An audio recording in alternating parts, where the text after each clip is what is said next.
So welcome to this evening. Today we are going to start the six lectures. It's a series of six talks or lectures on Kabir, and we will have Peter from Australia, and some of you are already familiar with him. Just by the way of introduction, I'm just going to read his bio. And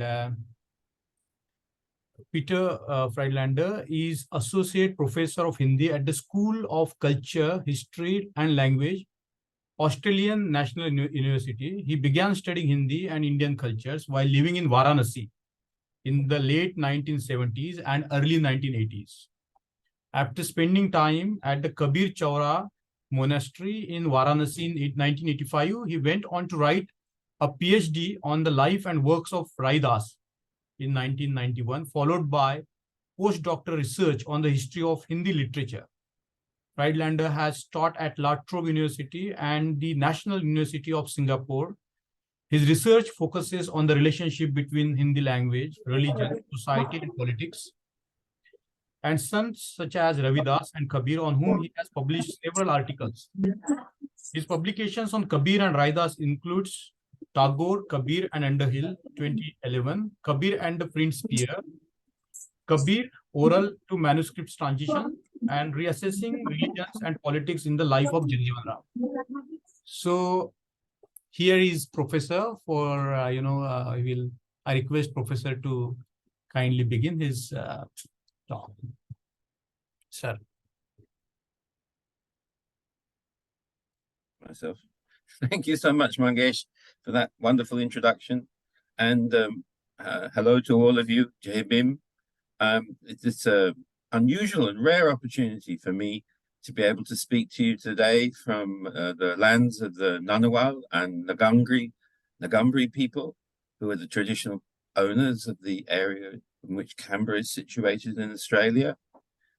And I pay my respects thinking about the elders of the community and also the young people and the emerging people in the community as well. It's an Australian custom to think about the place that you are when you start to give a talk. And I think it's not a bad thing to do as well if you're talking about Kabir and you're talking about the communities that we're thinking of today. We, in the same way, I would like to pay respect to Kabir and all of the community from which he arose and his generation, and think of all of the people who today, in one way or another, have been touched by the lives of Kabir. And I say lives of Kabir because it seems that there are so many different stories about Kabir and his life. When Mangesh suggested that we should start this talk with a discussion about the life and times of Kabir, I thought that that was an excellent idea, because it's also something that I've been fascinated by for many years. And one of the approaches I took to that, I'm going to work with today and talk to you today about. And then later on, I hope we'll have some discussion about it. And Mangesh will also probably introduce some points too, which would be good for us to consider. But if I talk for about half an hour at the moment, I'd like to share with you a,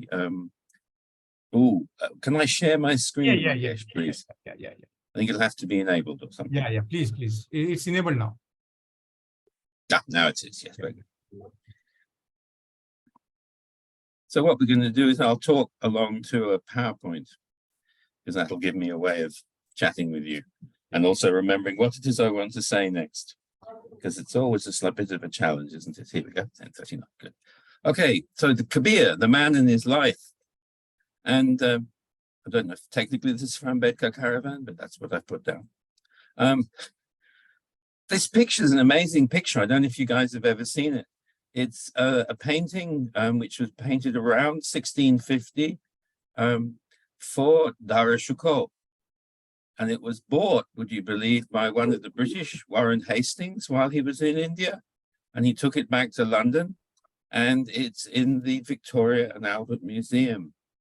The whole picture, which we might see a picture of in a moment. Yes, there's the whole picture.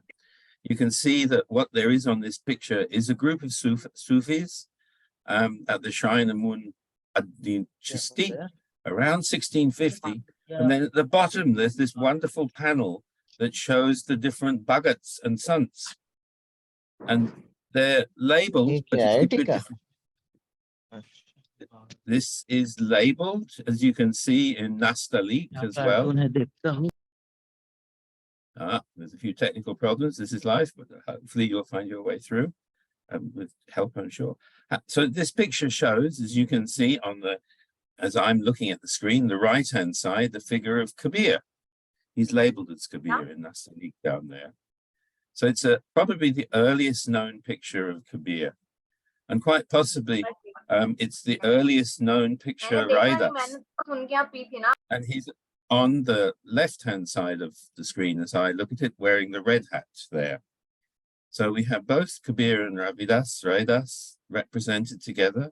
And that tells you something about, by that period of time, by 1650, this was how people remembered this group of extraordinary people and their great achievements. Let's have a look at the next slide, and I'll talk our way through that as well, because it's an interesting thing to try and think, well, one way we can talk about Kabir and his life and times is actually start by collecting together what we could know about it. So this picture's the earliest picture, quite probably.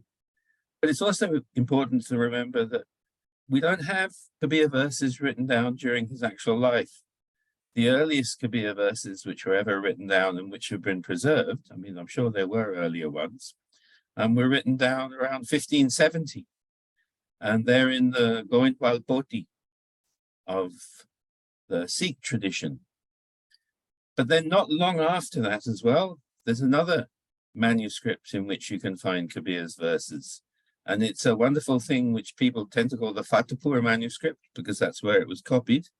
It's in the library in Jodhpur, I seem to remember. I'll tell you about that in detail later on. And it has a number of different Kabir verses in it as well. And in the Goindwal Poti Bani, you'll see that Kabir's Bani accords with that of Sikh tradition. So it's Kabir as seen through the perspective of the emerging Sikh tradition.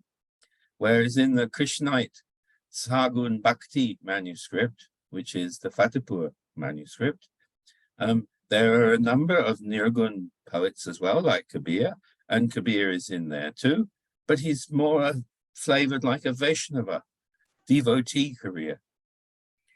And then, of course, there's a third tradition which has manuscripts of Kabir, and that's the one which is often referred to as the Dadupanthi tradition or Rajasthani tradition. And in particular, there's a manuscript tradition called Panchavani, which is the 5 Vanis of Dadu, Namdev, Kabir, Raidas, and a Rajasthani sant called Hardas.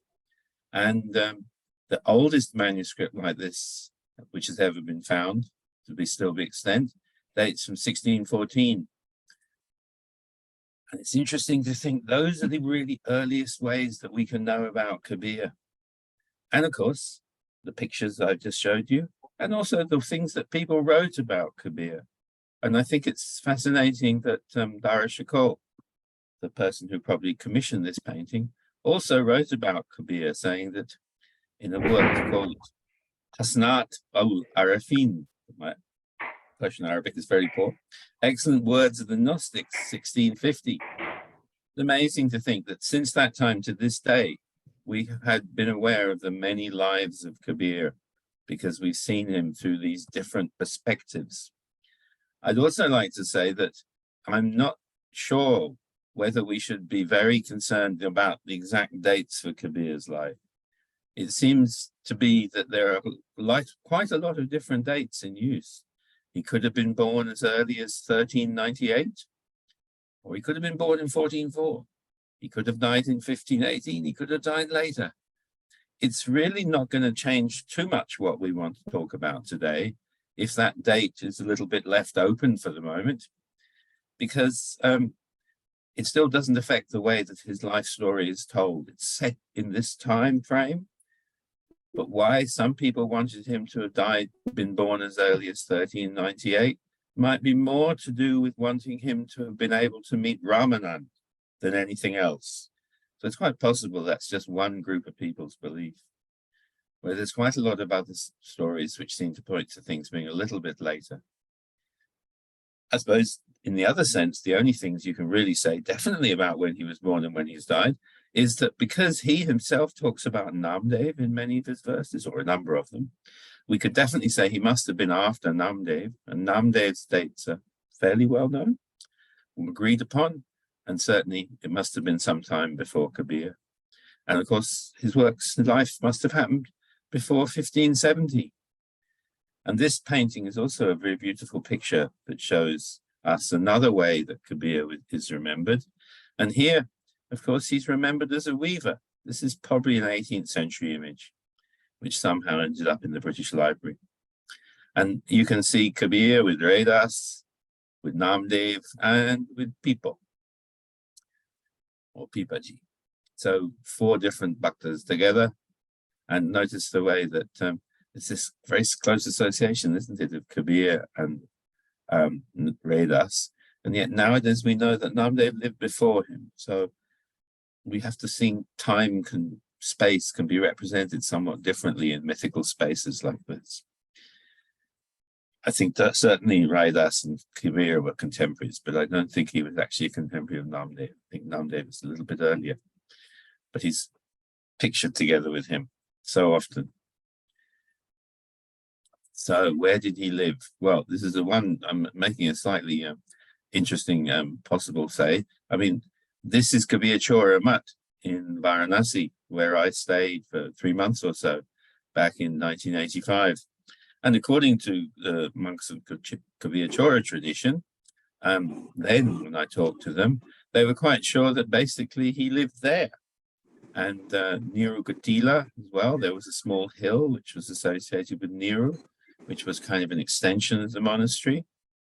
And I don't know how many of you visited Kabir Chora Mutt in Benares, but it's in a quite congested area of the city, Kabir Chora after all.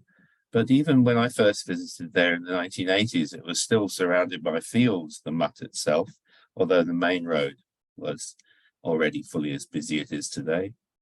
And the temple itself was still in a fairly traditional form.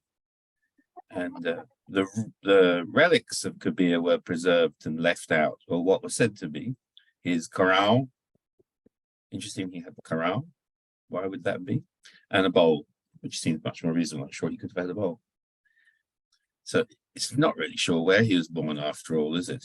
But it's certainly true that everybody associates him with Benares. But oddly enough, the verses, the teachings, occasionally in verses as well, but in the hagiographical materials about him, you often get a lot of references as well to Puri in Orissa as part of the story. And also his death, of course, takes place at Maghar near Gorakhpur. So it's interesting that in the earliest levels of stories about Kabir, he's really related to Benares, Puri, and Maghar. And what I'm going to try and show to you all today is that if you look at what happened to the life story of Kabir over time, it kept growing and growing, just like life does. So let's have a look at my next point I'd like to sort of introduce us to, which is brief historical bio, thinking about, well, was he a weaver or not? I think the answer is certainly yes, because everything about him we know points to him being a weaver. It's so full of the references to weaving his verses that it makes perfect sense. And it's such an important key element in all of the hagiographical stories, the stories of his life, which are like the stories of saints, which is why it's called a hagiography in Western tradition. But I guess you could also just think of it in terms of Hindi ways of talking about these sort of katha. Interestingly enough, some of the earliest stories of Kabir are also called Parichay. Anant Das was a gentleman, and he wrote a whole bunch of stories of the lives of Kabir and Ravidas and the other Bhagats, and he called them Parichay, which is a bit like Parichay, introduction, yes? And everybody agrees he was a weaver. and the early Mughal references all say this.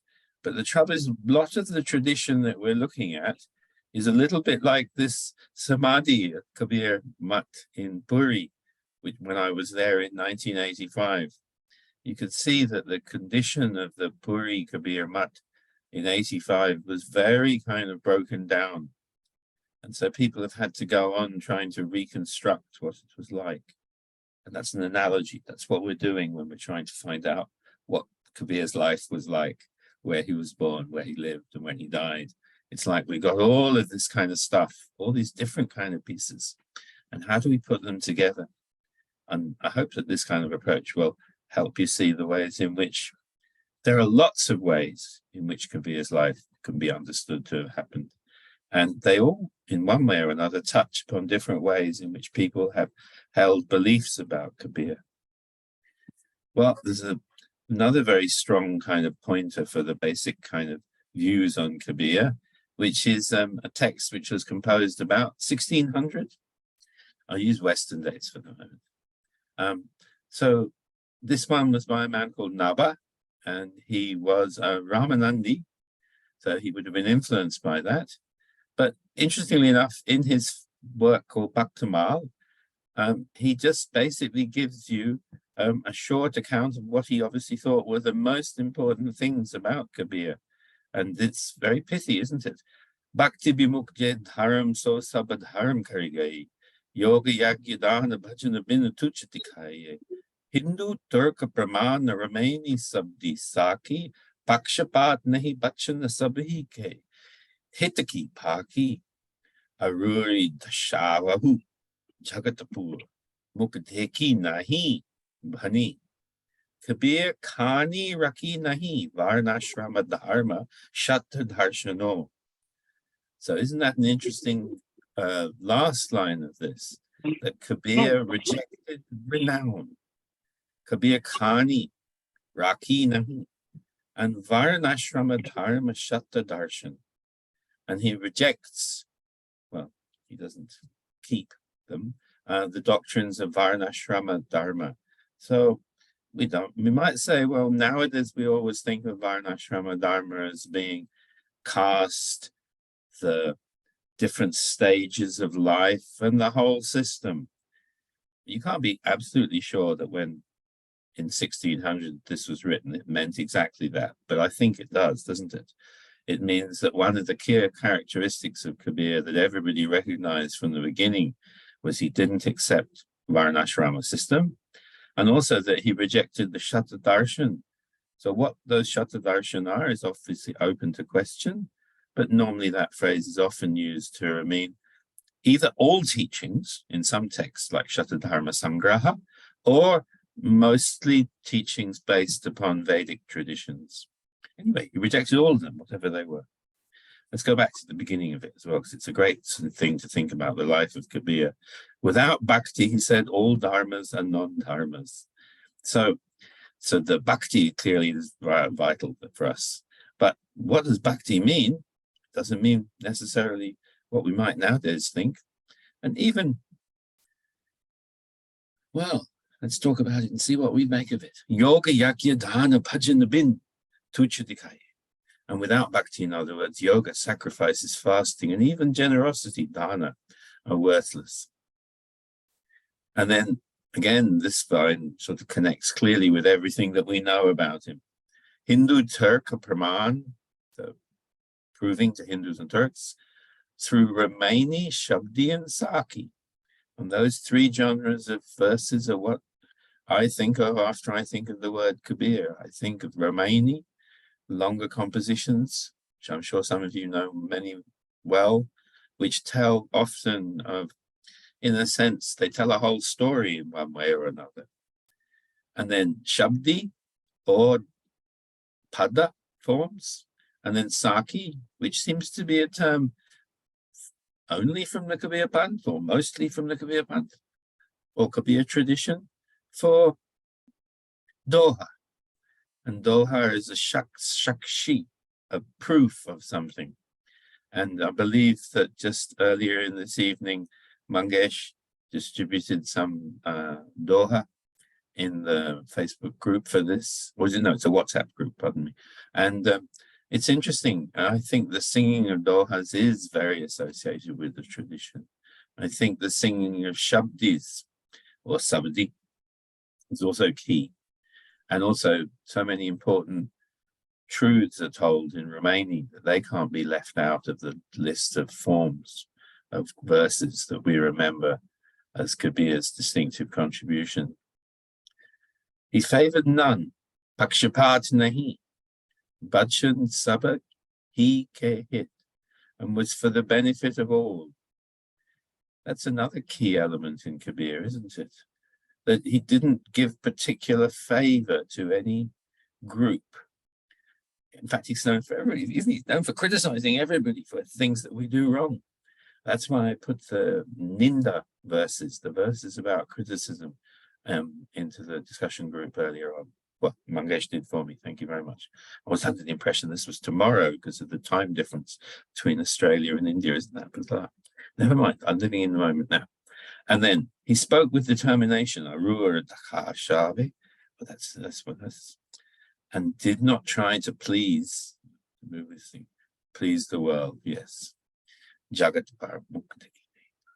Some of the meaning of that's slightly unclear to me, but that's that. The rest of it seems very fine to me. And it's clearly been regarded as very fine because it's well remembered, this kind of summing up of Kabir's teachings.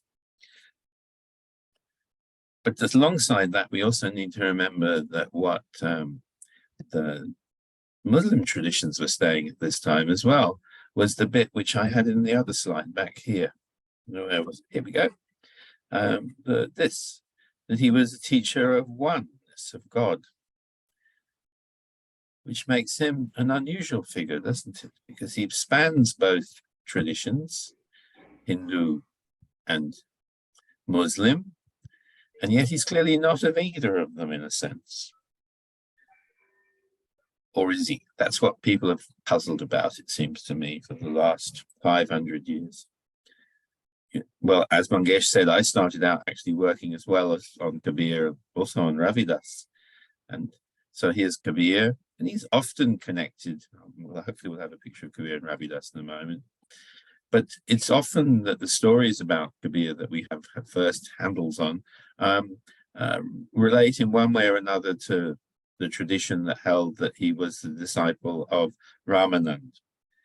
I'm not at all sure whether that's true, because there are other places in which Ramanand doesn't seem to have such a critical role. I think it was a way for people to group a number of sants who became remembered as Kabir, Ravidas, and the others, the followers of Ramanand. But even in the earliest verses, like this in Govind Valpoti's in the Fatehpur manuscript, you can see that he doesn't actually talk about Ramanand normally. And we can probably, if we come across verses where Ramanand is mentioned, you can talk about the other people who are mentioned in them, who are often mythical characters or couldn't possibly have existed at the same time as Kabir. So there might be some possibilities that we could explore how Ramanand and the Brahminical Savarna tradition kind of took Kabir in this way, in one sense, or appropriated him, as you might also say in nowadays. By around 1588, 1600, there are different ways that different groups are taking Kabir and somehow adapting them to their own circumstance. And this picture that I'm showing you here is from a manuscript that I first saw when I was working at another library in London, one called the Wellcome Institute, and they had bought lots of manuscripts in India from about 1912 to 1914. The owner of the Wellcome Institute wanted to create a world study center for medical systems. And he sent a man called Beramal, who was a doctor from, I'll have to figure out where he was from later on, but he was from the Punjab. And he bought masses of manuscripts. And one thing he caught back was a manuscript, which is possibly the earliest illustrated Nat Siddha manuscript from 1714. And this is one of the pictures from it.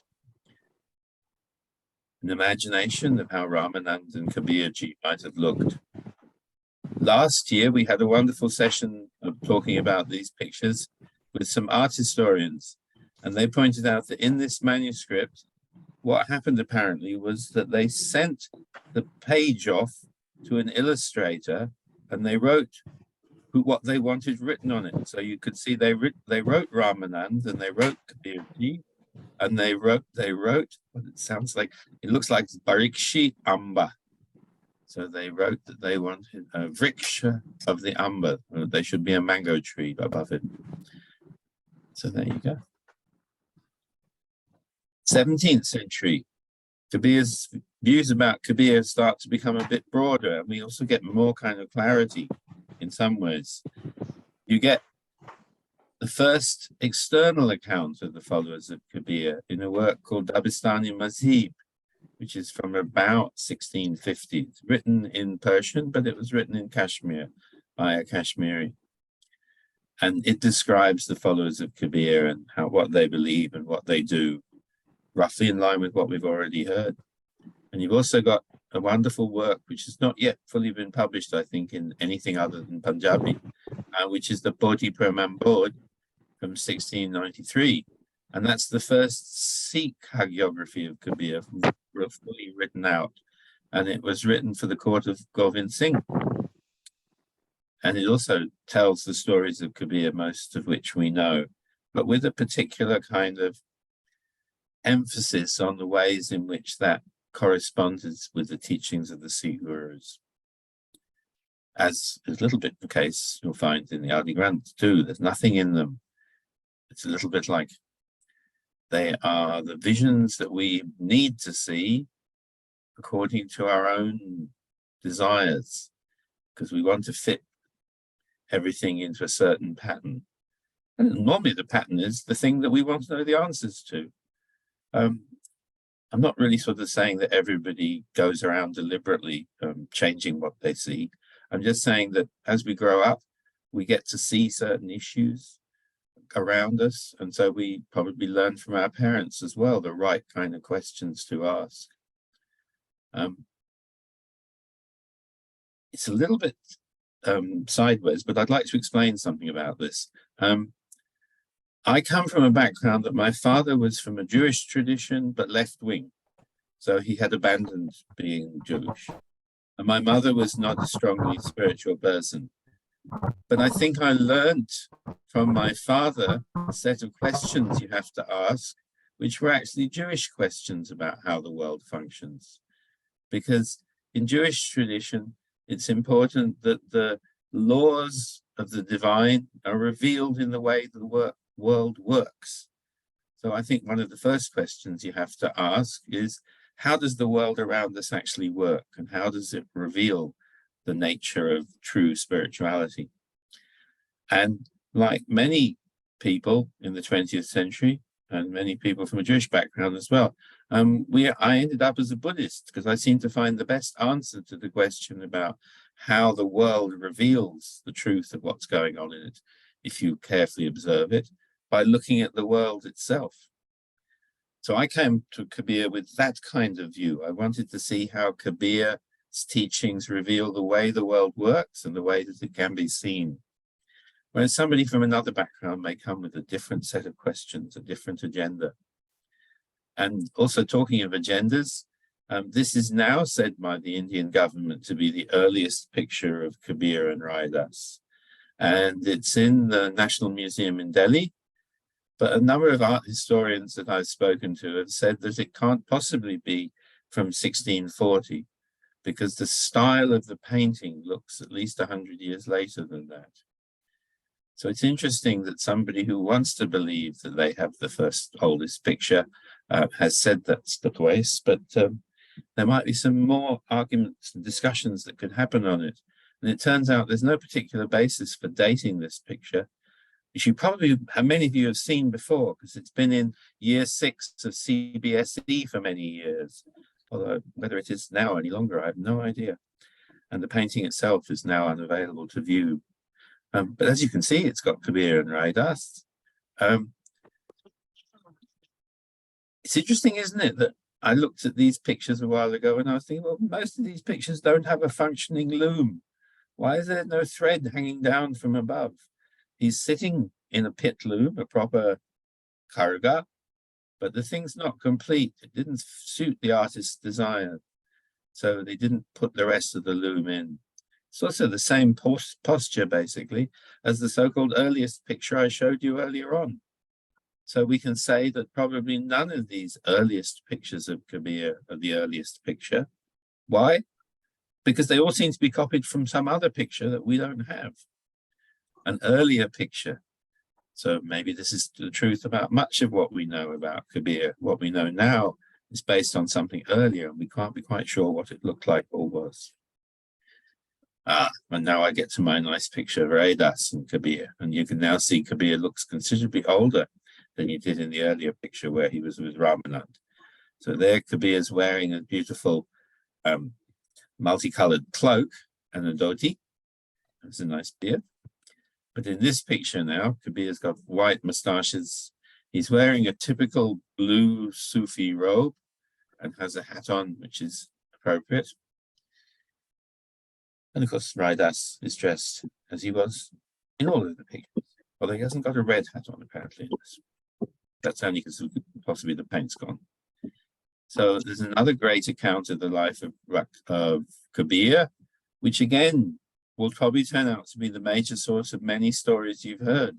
And it's a commentary on Bhaktamal called Bhakti Rasa Bodhini.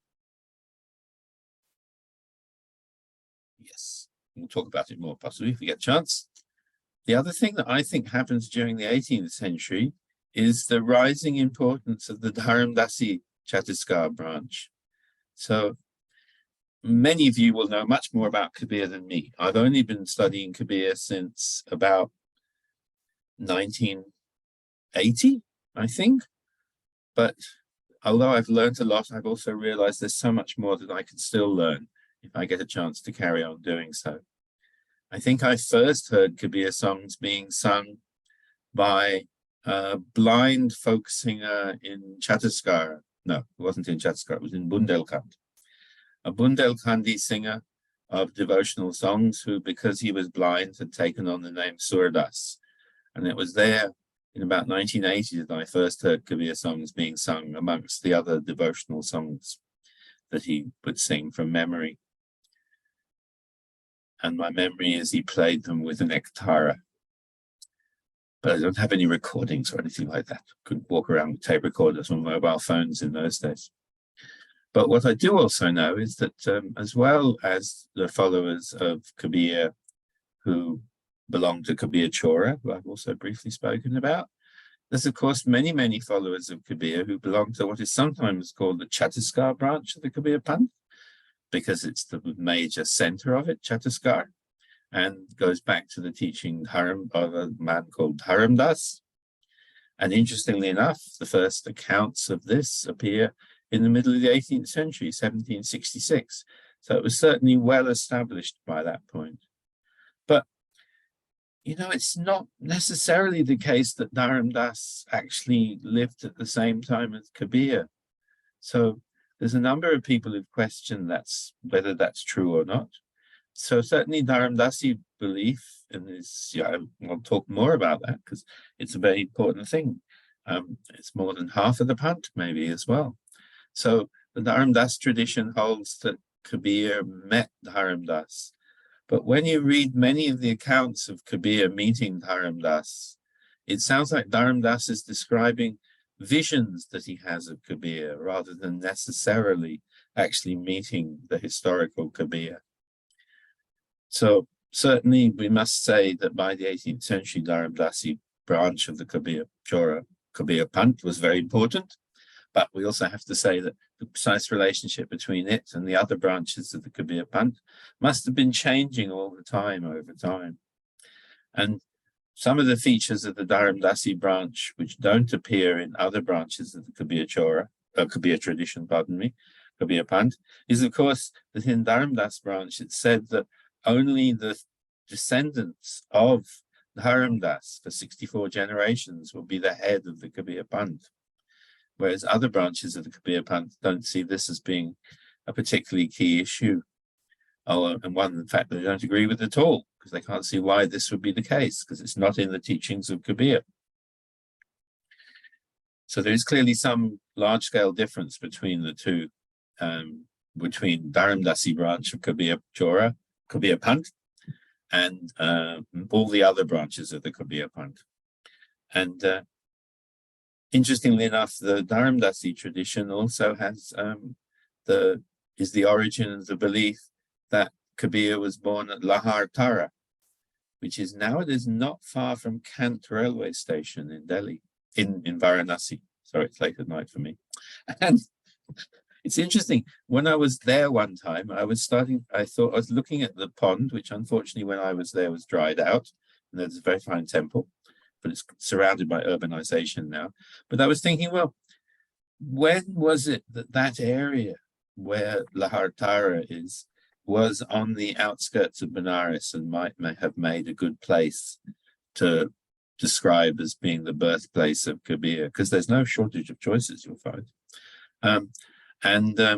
It seemed to me that it's quite possible that it was, but it would go with what might make sense to somebody at the end of the 17th century, or perhaps a little bit earlier, because it might have at that time been on the edge of the city. There was another place in Benares called Manduadi, which when I lived in Benares from 1977 till 82, was the area around the diesel locomotive works and was a fairly out-of-town area. But of course now it's an inner-city area in a sense as well. And Manduadi had its local tradition saying that that was the birthplace. So there are many birthplaces. Does it matter where exactly Kabir was born? Probably not. He was born in the kind of place you'd have found a weaver at the time that he lived. Manduadi reference may need to be reconsidered, because that's actually Ravidas's birthplace, according to one tradition, pardon me. But I have met Kabir followers who believe that Kabir was born in different places in the city as well, of course, as people who believe that Kabir wasn't born there at all, but somewhere else entirely. But let's come to that when we come to it. So by the end of the 18th century, I think Kabir Panth is looking quite a lot like it does nowadays. But what starts to happen as well, which helps us to have more versions of the story of the life of Kabir in a way, is you start to get the first interactions between, well, we've already had Italian visitors to India in the 17th century, but now we started to get English studies. There's a man called H.H. Wilson who was the first person perhaps to draw English readers' attention to the life of Kabir in 1829. And he met Kabir Panthis. So he met them face to face, in other words. And you also start to see there's something going on in the 19th century in India, which I think is quite important, is that people from non-Indian countries like English speakers, British people, kept asking people questions about what they believed and what they were doing. And it seems that one of the things that the British colonialists were very keen on was to try to find out the dates of people. So they kept trying to ask people about when Kabir was born and when he died, and this kind of issue. And so people started to try and come up with the answers to it. So what I'm suggesting to you is that, in fact, if you look before the 19th century, there isn't a lot of interest in the verses in precise dates and things like that. But by the time of the man called Lena Singh, he has to sort of begin his work about Kabir Kasoti. It's a really good text to read. He was basically a Punjabi Kabir Panthi, and he wrote a book, which is quite short, nice to read. And it starts with a bit about how he tried to work out the dates of Kabir, and he did it by asking old monks who showed them different books, which sounds like they were probably Chetaskar Saka books and other books. And so he combined sort of asking the elders, as we all might do, and also finding out from the elders what kind of books did they refer to. And he ends up giving a set of dates, which is similar to all the other ones we've given here, not that precise. What's also going to be very interesting, though, is that this is also the time when printing starts. We start to get print editions of Kabir's works appearing, like the Bijak in 1868. But I'd just like to give you one more little indication here. I think I'm doing all right on time, of the way that people's images of Kabir kept changing, and they need to keep changing. This is thought to be an image from about 1835 of Kabir, and nowadays in Jaipur Central Museum.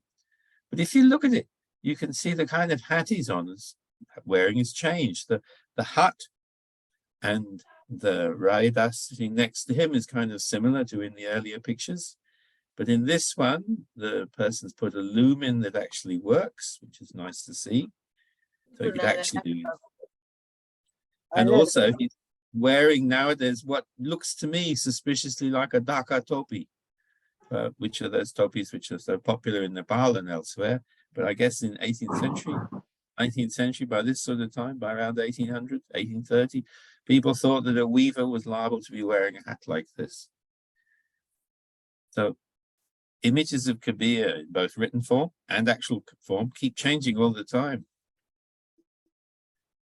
This is Kabir Puri Mat in 1985. I haven't been that there for a long time. It'd be fascinating to know what it looks like now. So there are many more books start to be printed of Kabir Bani. From about 1907 onwards, you get the Belvedere Press editions of Kabir appearing, which I've talked about a lot in my book, and lots of people have talked about them too. And you've probably seen them because they're some of the most widespread versions of Kabir Bani that you can find.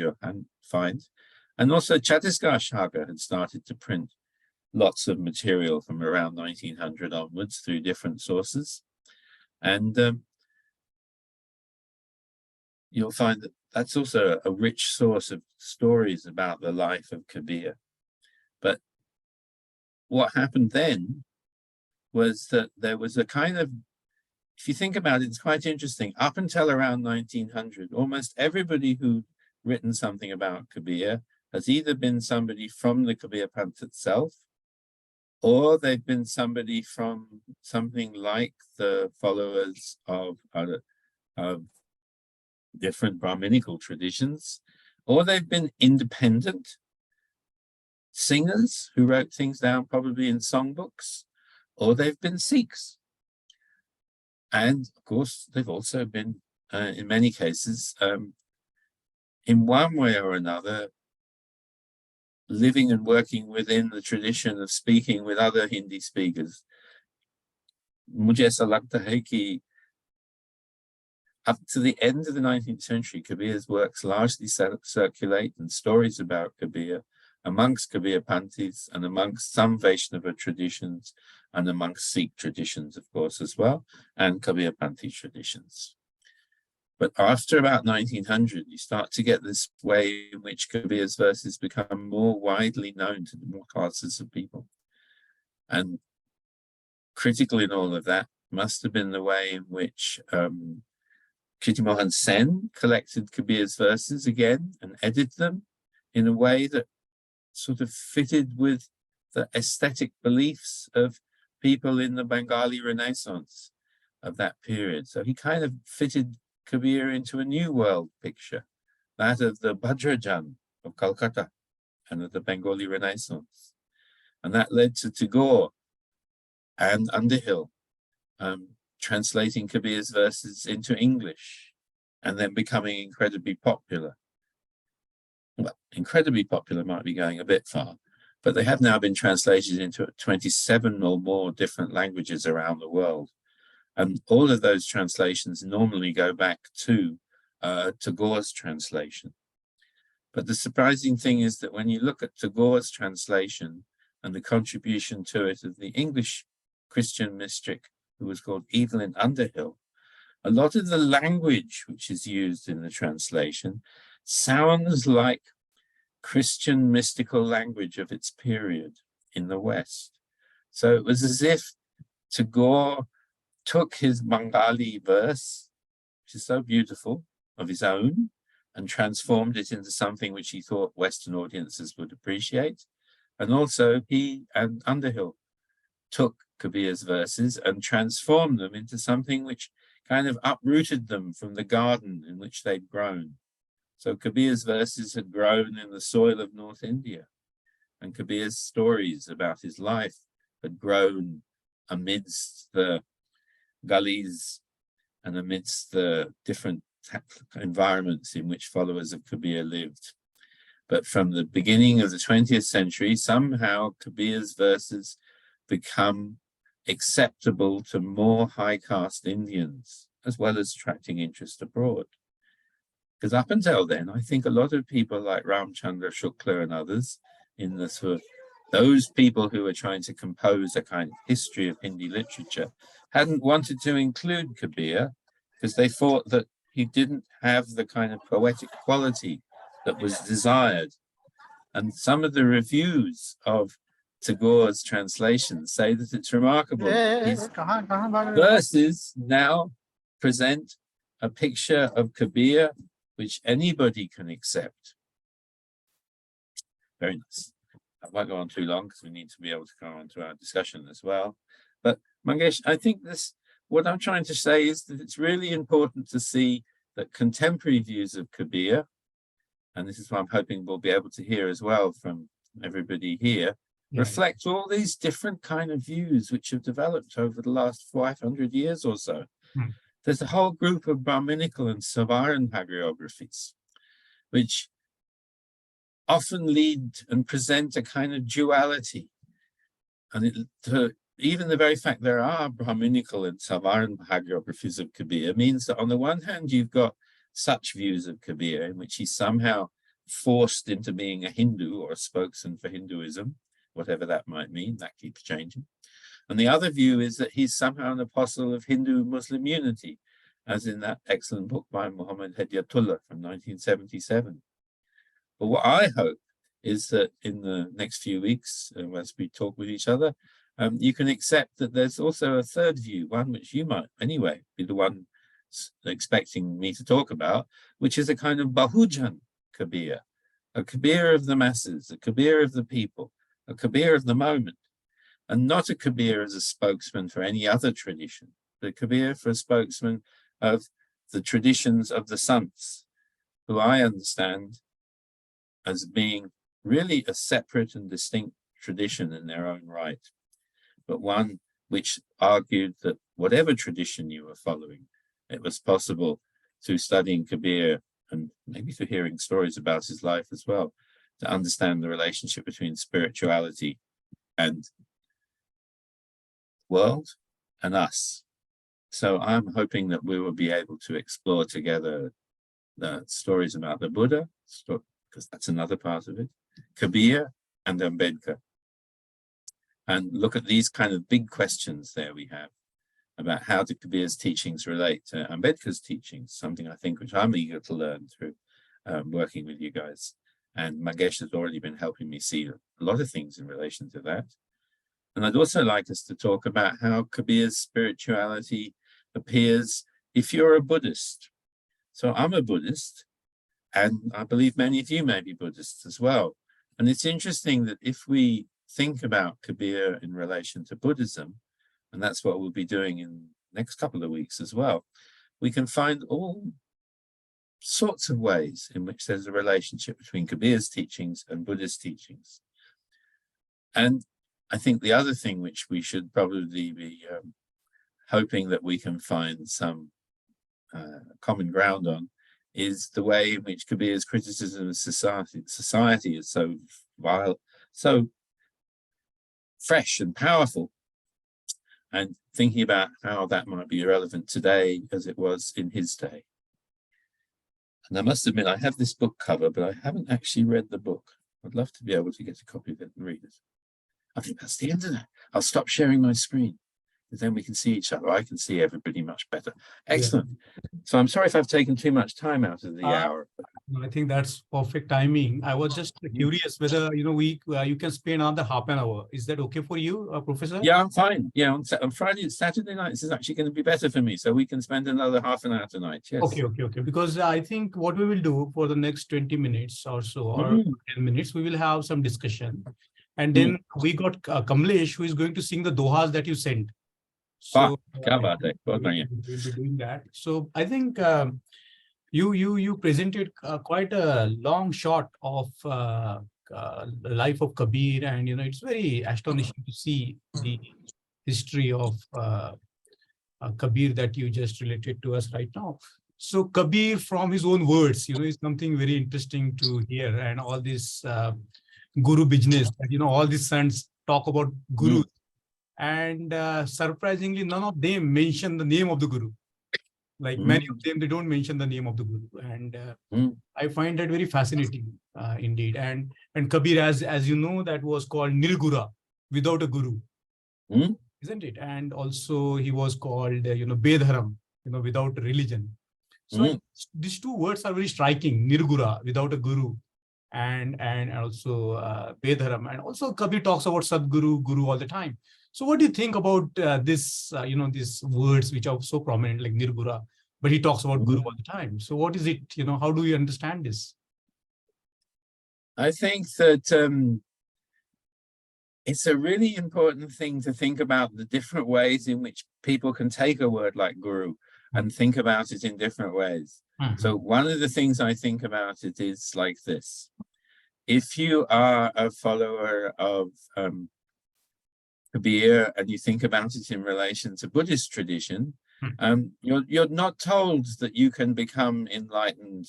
Well, that's not even the correct word. You can achieve liberation because a monk will make you liberated. You can become liberated through your own effort. So you can't have a power pushed into you from a Buddhist viewpoint in this way. You can discover through working with the like-minded people of the Buddhist faith the necessary tools to realize the nature of life in itself. So I think the Guru, in this sense, the Satguru, is like the teachings, and it's like the inner wisdom that you gain. So Satguru could be regarded as being not as something which passes something to you, but something which is there and leads you to a better route. This is very like a Buddhist tradition. But what we have in the Ramanandi stories about Kabir is an attempt to say that Kabir could not have been a great teacher if he hadn't been invested with power by the adhikar of Ramanand. So this is this idea of a magical kind of, I'll use the word magical, but I could use other words for it, I suppose. The belief that you can pass power from one person to another. And I'm sure we've all seen this amongst I'm going to, for the moment, just call Sanatan Dharmi traditions, that you can see that people claim that you can pass power to somebody through giving them diksha and through giving them a mantra. So if Kabir was given a mantra as well, why is that mantra never mentioned? There's no mantra mentioned. There is no guru mentioned. It's much more like the guru is something which leads you within yourself, because everything in Kabir is within yourself. But when seen from that Savaran Brahminical perspective, it seems that people were worried and they said, how could there be such a great teacher if he hadn't had a guru who initiated him? And you can see as well, Purushottam Agrawal is very nice for arguing that we need to say that Kabir was an innovator too. He was a human. He saw the problems around him and he came up with answers. But those answers don't involve you needing a guru to empower you to do something. Yeah. So this takes us to a very important question, or a word, the word related to the Sant tradition. And often the word Sant is equated with truth, the person who is trying to seek the truth. And in the Buddhist tradition, for example, in the Ashoka scriptures, or even prior to that, there is a mention of what is called the Satadharma or Sadharma. So whenever we talk about Sadguru, and in the prior to Kabir, there is a mention of the word Sadguru in the Buddhist tradition, like in the tradition of the Sahajani Buddhists and so on and so forth. So I think that relates to what you are saying about the real guru or the real teacher or the Satpurush. That was one of the designations of the Buddha himself. Mm. I think that that's a very important point. So another issue is about the Julahas. Who are the Julahas? And before they became Muslims, what are their tradition? And there is some kind of relationship of Kabir with what is called the Avduts, which were remains of the Buddhist traditions, and he invokes Avduts all the time. And so how do you understand this connection of the Julahas before they became the Muslims? What was their social status like? Who were they? Yes, indeed. Well, I think one of the things about Julaha is that Julaha are, you will have to use other caste words here as well, won't we? Kori. They're Kori, weavers. yeah. Kori, weavers. And then weavers are often basket weavers as well. Yeah. So it seems to be that the weaving communities of North India had a very marginal status in the Savarna Varnashrama Dharma system. And they were able to maintain their own spiritual traditions, I believe, weaver communities. People have often argued that there's some suggestions that the areas where Kabir's followers come from, like Maghar and Varanasi, and maybe into Bihar as well, were areas where the influence of Brahminical tradition was quite obviously highly repressive, but there were also areas in which the arrival of the Muslims would have maybe encountered communities who were not, in fact, members of any group that regarded themselves as being Hindu, but would have regarded themselves as Buddhist. So I'm not sure who the first person to argue that Kabir's Julaha community were probably Buddhists before the arrival of the Muslims, but I think it's quite likely it may be. Do you remember who it is actually who proposed it? I don't know, because this is the thing that I started exploring when I read you for the first time 20 years back, when you're talking about who is a Buddhist and how do we know that somebody. So I think I first came across it in some of Prem Chand's essays called Kuch Vichar, but I think it maybe also go back to Hazari Prasad Dwivedi might have argued this as well. So, but there's certainly a possibility, isn't it, that we don't have to imagine that the Julaha communities converted to Islam from Hinduism. They could well have converted to Islam from being Buddhists. The circumstances are appropriate for that. Or, as with many Adivasi communities, they might have just regarded themselves, in fact, as being Adivasis. And just like the Shabbars, the Shabbars or the Shabris. Yes, just like Shambars, Shabris, yes. Yeah. People, so that's one aspect of that. And then the other side of it really is, clearly, if there's going to be some discussion about conversion taking place, which there is too much discussion about conversion taking place in India, the other thing to remember I feel, is that people should have the right to talk about what they themselves feel they are the followers of. And if somebody feels that they are a follower of a Sant tradition, then they should be allowed to call themselves Sants. And the right of a person to affirm their own religious identity rather than having it forced upon them is very important. And I think that's what Kabir says as well, not just me in this case. So he says that all this holding to belief in one or another is not going to actually get you anywhere. Yeah. So that's like the Kabir Panthis were enumerated in the census as a different category of the people, even at the time of the British census. But that's because they were accepted as being such.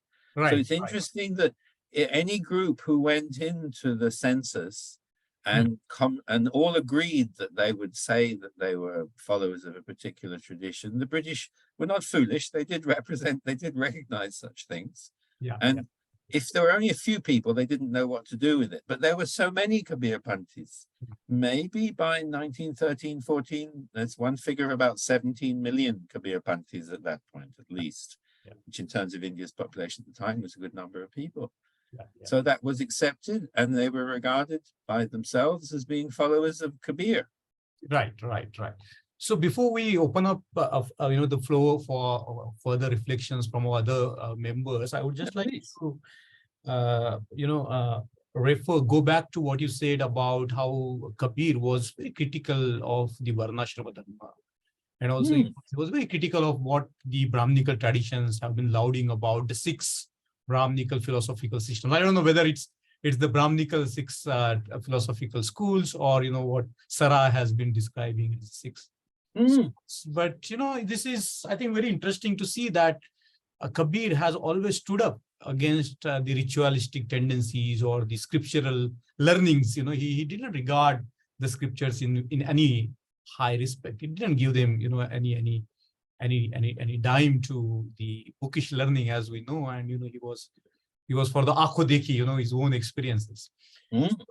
I just would like to tie some of the knots here in terms of the followers, like Dr. Babasaheb Ambedkar, who has said that he's one of his gurus, and he said that he knew the essence of Buddhism. In his opinion, he said that Kabir knew the essence of Buddhism, and his father came from the Kabir Panth. And now we got some information, historical information, that Phule Sahab, Mahatma Jyotiba Phule, was fond of Kabir, and they used to get together and look at his dohas.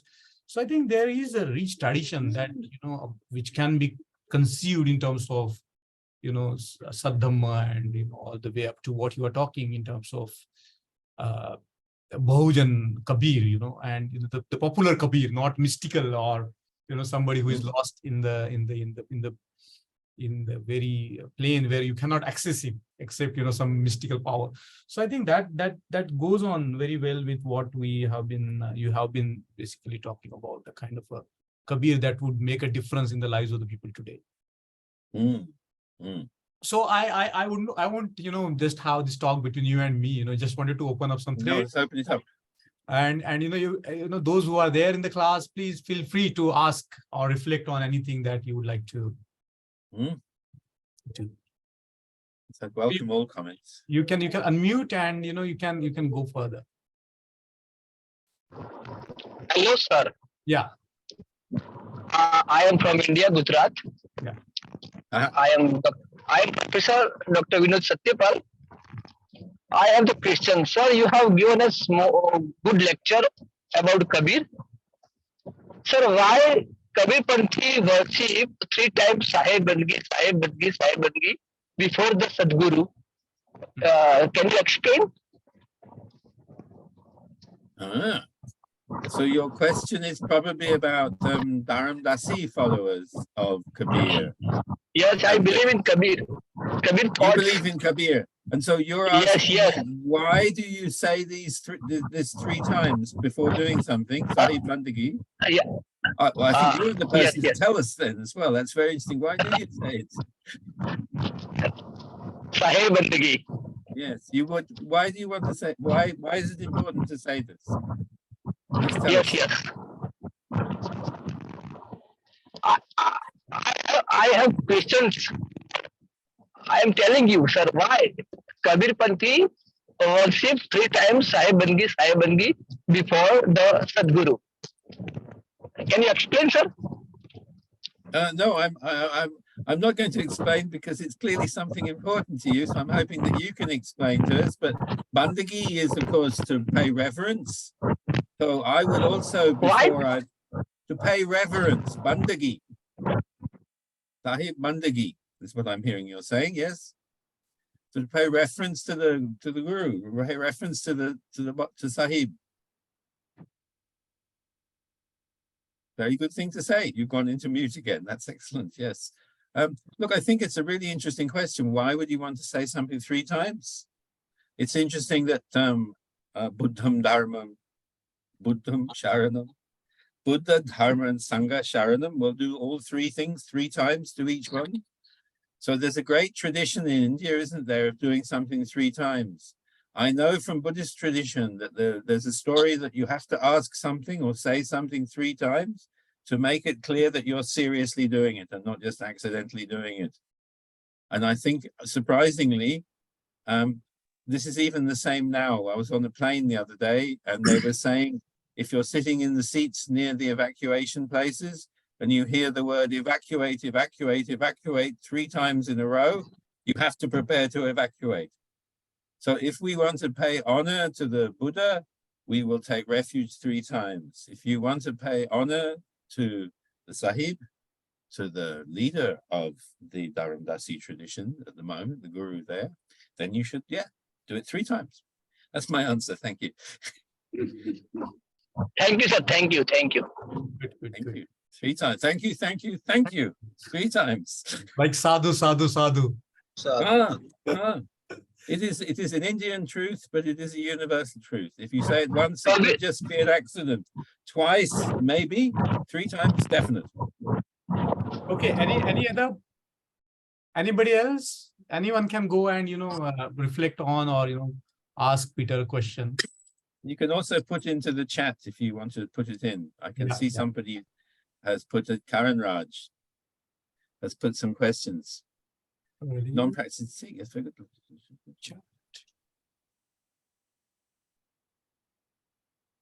Yes, this is an interesting question as well. Karan Raj, thank you for asking that question about whether the Sikhs have also appropriated Kabir and Ghana. Yes. Anthropology. Yes, you've got some good ideas there. Looks an interesting question, isn't it? How do the Bhagats function in relation to Sikh tradition? Is it that the Bhagats are remembered? And I think they are really remembered because they have great teachings. I think that's their basic truth. The Bhagats are in the Vani because they are fantastic teachings. So Kabir is there because of that. But then when you read some Sikh literature, there are also descriptions of how the Bhagats all, like the gods, I believe almost you might say, they all came at the time of the Gurus and came to witness to the truth of the Gurus and their teachings. So I think you might find that you'll get 2 different stories. One story is the one you can get just from reading Kabir in the Granth Sahib, and then you can see he's there because of what he teaches. And then the second story is about Kabir was somehow incorporated into particular forms of Kabir tradition, of Sikh tradition. Thank you very much. That was a great question. And we've got a question from Odisha. Had you visited Puri? Wow. Goodness. Well, I can't, it's a very interesting question, isn't it? Can we read this question for others? Like I am. Yes, I think we must. Yes, because not everybody can see the chat, I guess. So Sarveshwar Sahu has said to everybody, but he's asking me, I believe as well. Hello, I'm from Odisha. You have said you visited Puri. I did indeed. I showed you the pictures. I went to the Puri Mat there. One saint named Bhimaboy, who led the temple entry movement in Puri for the Dalits and Adivasis. I'm so pleased to hear that happened. He was from the Mahima cult. And he also talked about Nirgun. Is there any connection between him and the Sant Kabir? I honestly don't know the precise details of that, but I'd love to learn more about it to be able to find out more. But Nirgun is not particularly only a possession of Kabir, after all. Sikhs also believe in Nirgun. And many other people like Ravidas and Namdev have also said that we should understand the divine to be Nirgun, without human form. And so we need to wonder about this. I do not know exactly what the Mahima cult is. I do know there is a Dharma cult in Orissa that a man called Shashi Bhushan Dasgupta wrote about. So maybe Mahima cult is related to it. So several of the traditions of Orissa have very strong connections with Nirgun tradition and with Buddhist traditions. And the more that you can help us know about Mahima cults, the more we'll be able to find this out. Thank you for that question from Sarveshwar. Thank you. Thank you so much. Thank you so much too. Tanvir, you've also asked a very important question. Why is there no ownership of Kabir amongst Muslims in India? I don't think it's true to say that there's no ownership. But I think what there is true to say is that there hasn't been enough scholarship done about it. There's a very nice person at the moment who's from Lahore, but he's working in the US at the moment. And he's published, or he's publishing, a very nice article about writings about Kabir amongst Muslims in India during the 18th and 19th century in Persian, as well as in Urdu. And what he's found is that there's a lot of discussion of Kabir in Persian works, but written in India. And it's just not been looked at. It's as if scholars of Kabir, perhaps from Indian traditions, found it difficult to access some of this material because much of it apparently is in libraries in places like Karachi and Lahore, but it's not properly catalogued. So you have to go in and sit and read the manuscripts to find out what's in them. And then he said he found fascinating texts in which 18th and 19th century commentaries on Kabir's works, written in Persian and with commentaries in Persian, but with the verses in the kind of Kabir Sadukari Basha that we all know so well. But it won't really show up. I was going to show you manuscripts are wonderful things to read, but we need to find them. The other question is, Tanvir, is it also that there's less ownership of Kabir amongst Muslims in India today because of the influence of Deobandi movements and the kind of reform movements within Islam, which have kind of sidelined some of these kind of less orthodox parts of the tradition? And I think there's probably two sides to it. One is that there is ownership of Kabir, but the other is that Deobandi tradition probably doesn't approve of the way that Kabir is clearly not simply talking about Islamic traditions, but a broader range of spiritual traditions.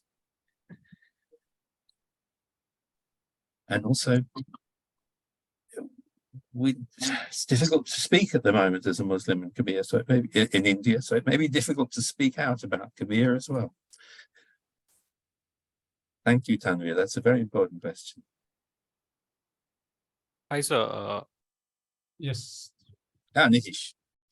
Yes, so I see like how Kabir and Ravidas are portrayed side by side.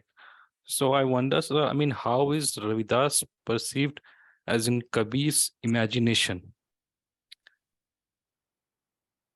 How do you think that the two perceived each other? Yes, I mean, how is Ravidas perceived in Kabir's imagination or in his perspective? Because they are often featured together in paintings and everywhere. Yeah, and why are they two often pictured together like this? I think there's something going on here. I thought you were actually asking me, how did Kabir think about Ravidas? That would be a really important question. Yes, They mention each other, but they don't actually. I mean, they mention each other as a group, as speakers of a common truth. So I think that's an important thing about the two of them, is that when they talk about each other, they talk about each other as having the same truth that they witness to. But the other thing about when we find these stories about things like Ravidas and Kabir, so I wrote my PhD on Ravidas, and I wrote an article as well somewhere, which might be available and I can put up onto the web if it's not, which was about, if you look at all those stories about how Kabir and Ravidas met, does it also reflect how Kabir followers and Ravidas followers met? It reflects the close relationship between the followers of Kabir and the followers of Ravidas. And in one of the recent things I tried to write was about trying to understand some of these strange stories about Kabir, which come through all of the tradition. And there's one of the stories about Kabir, which you may know this story as well, Nitish, which is that once upon a time, there was such a time when Kabir became, for some reason, he decided that the thing to do would be to walk through the town with a courtesan whilst appearing to be drunk when going to visit the king. And it's interesting that in some versions of that story, it's told by a follower of Ravidas who's also with him, or by Ravidas himself, Raidas, who's with him. So the story is about something which is hard to understand, but at least one version of that story, and one which I think is an important version of it, depicts the story as being told with Raidas being in the company of Kabir while they do this strange thing of walking through the streets while appearing to be drunk to visit the king. So I think the story is about how we see Kabir and Ravidas also must reflect the way that people were always seeing the followers of Kabir and the followers of Ravidas as being somehow related with each other. Thank you very much. Oh, So I thank you think, very much. Yeah. I think we will take this last question by Ajit Cherian. And Oh, then, thank you. yeah. Is there any sort of oneness, even a distant one? Yeah. Thank you so much. Let's have it between the Kabir of the Sikhs, the Vaishnava Bhakta, the Nirgun, the Dadu Panthi, the Dawood, etc. Yes, this is a mystery, isn't it? How can somebody be one thing to so many people and important, and to many others as well, for other reasons too? Well, I'm going to argue with you over the next few weeks that what's common to these different kinds of practitioners is not so much necessarily beliefs, precepts, as you might call things that you hold to be important truths, but practice. So that the Kabir of the Sikhs and the Kabir of the Vaishnava Bhakta traditions, we can talk more about some of these things, one thing that holds them together is that sometimes if you're reading Kabir, sometimes if you're reading Ravidas, if you're reading Dadu, if you're reading even one of the Vaishnava Sargun Bhaktas some of the time, they seem to describe the way that you should practice. And the practice is common in many ways and has a central element to it, which is clearly going to be something to do with awareness of the spirit within you, awareness of practice within you. And that is the basis for what you're trying to explore. But yes, the kind of why it's important keeps changing depending on who you're speaking. Okay, we Thank take you. the last question because Mallikarjun has requested. So let's do Thank this. you so much. Yeah. We take this last question now. Professor, you mentioned about exploring the third view of Kabir. Yes. Yeah. Oh, I would agree. Yes, as well, Mallikarjun. Yes. Well, yes, always difficult to talk about a third view. Would I be making up a particular Kabir? And I mean, after all, there have been books written on Kabir as presenting him as a Bahujan. So it's an interesting question. Would it be wrong to say that this was the kind of thing we should do? I also agree that saints wouldn't belong to any specific religion, but I don't see the Bahujan as belonging to any particular religion necessarily as well. It may be my misunderstanding of how the term Bahujan is currently being used in India. If it's already being used as a well-known label to identify the Buddhist community, for instance, then maybe that'll be a problem. But to me, it gives a sense, as in the Bahujan Samaj Party, that they're not suggesting that everybody following the Bahujan Samaj Party's teachings was necessarily a follower of the same religion, but just that they were of the mass of the people, the proletariat, as it would be if I was a socialist or something like that.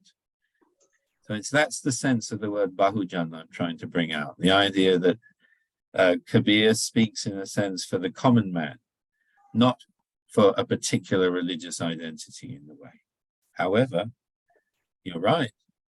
It's kind of strange as well that people have tried to make the Sant movement a kind of identifiable movement. And so we'll need to explore what that is all about too, in order to explore whether we should try and be free from all religious terms, which is a good idea.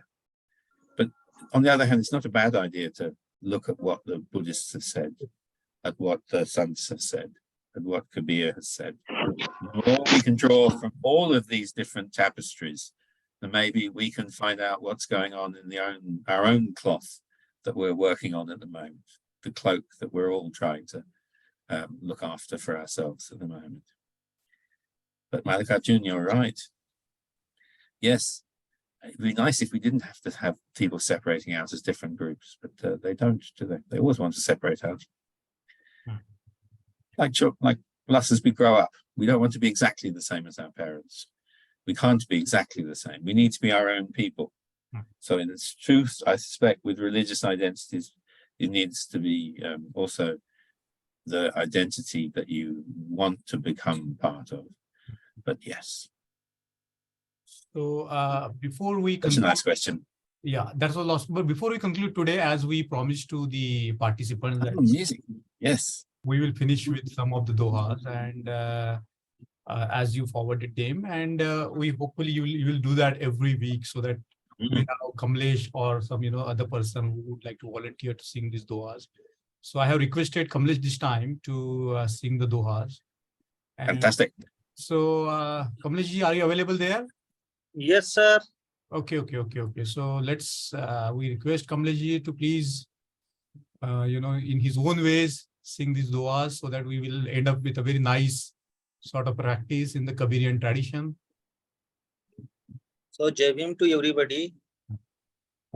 Peter ji, thank you very much. So much you have given so beautiful talk and information. So, I am reading some lines which you said. Nindak duri na kijiye. So, I am trying to sing here. Hello, am I audible? आप Yes, सुन सकते हैं? yes, Kamlesh. Yes. सुनाई देती है. Yes. निंदक दूरी ना कीजिए, निंदक दूरी न कीजिए, दीजिए आदर भान, निर्मल तन मन सब करे, बकया नहीं आन, निंदक दूरी न कीजिए, दीजिए आदर मान, निर्मल तन मन सब करे, बकया नहीं आन, बकया नहीं आन, निंदक हमरा जनी मरो, निंदक हमरा जनी मरो, जा जीवो आदि जुगादी, कबीर सतगुरु पाया, निंदक के परसादी, कबीर मेरे साधु की, कबीर मेरे साधु की, निंदा करो न कोई, कबीर मेरे साधु की, निंदा करो न कोई, जो पे चंद्र कलंक है, जो पे चंद्र कलंक है, तो उजारा हो, जो कोई निंदे साधु को, जो कोई निंदे साधु को, संकट आवे सोई, जो कोई निंदे साधु को, संकट आवे सोई, नरक माही जन्म मरे, नरक माही जन्म मरे, मुक्ति न कब होई, तिनका कब है न निंदिए, तिनका कब है न निंदिए, जे पावन तर होय, कब हुड़ी आखी न परी, पीर घनेरी होय, तिनका कब है न निंदिए, जे पावन तर होय, कब उड़ी आखिन परे, पीर घनेरी होय, सातो सायर मैं फिरा, सातो सायर मैं फिरा, जम्बू दीप दै पीठ, निंदा पराई ना करे, सो कोई बिरला तिठ, निंदा पराई ना करे, सो बिरला तिठ, दोष पराया देख करी, चले हसत हसत, दोष पराया देर करी, दोष पराया देख करी, चले हसत हसत अपने याद ना आवई, अपने याद ना आवई, जाका आदि नांत, दोष पराया देख करी। निंदक एक मति मिले, निंदक एक मति मिले, पापी मिलो एक निंदक के सिर शीश पर, कोटि पाप को भार। निंदक एक मति मिले, पापी मिलो एक निंदक के शीश पर, कोटि पाप को भार।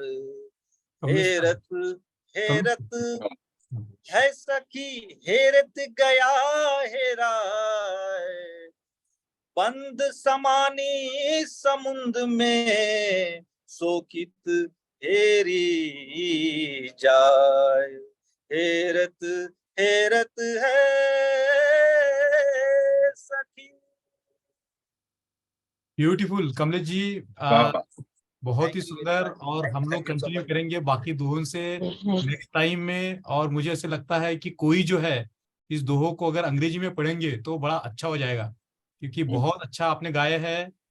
अगर किसी के पास अगर खुला है तो ये जो दोहे है न, तो फिर आप जो है ग्रुप में पढ़ लीजिए, क्योंकि इसका मीनिंग बहुत ही बेहतर है।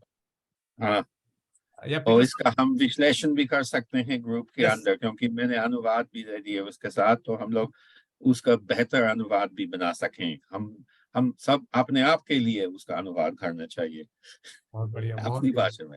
बहुत ही बढ़िया। Thank you so much. तो कमलेश जी, आपका बहुत बहुत धन्यवाद। और हम अपेक्षा करते हैं कि अगले बार भी आप आएंगे और पूरी तरह से जो है इस प्रकार बैठक को सजाएंगे।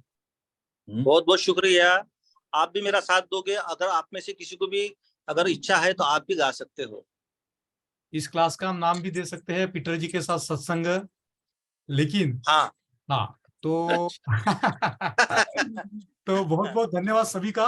आखिर before we end, if anybody let Peter have a final word before we depart for today and meet next Yes. Saturday this time. So Peter ji.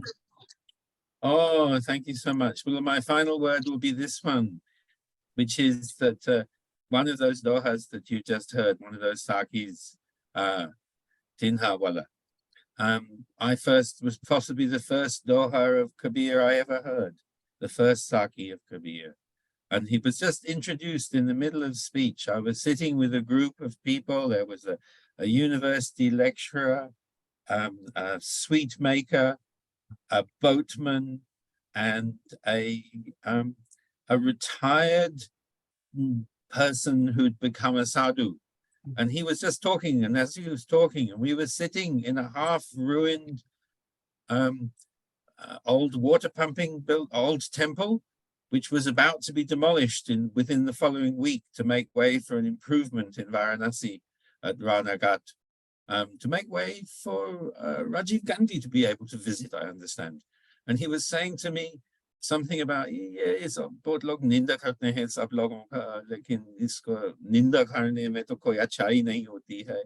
और फिर उन्होंने वही कहा कि वही थिंदा बोला, जो मैं फिर से सुनाऊंगा आपको, क्योंकि ये मुझे बहुत अच्छा लगा कि ये थिंदा काबुना निंदिए चिपाव तारा होई काबुरी आंके परे फिर घनेरी होई। उन्होंने ऐसा मुझको दिखाया कि निंदा करने में तो ऐसे ही बातें होती हैं।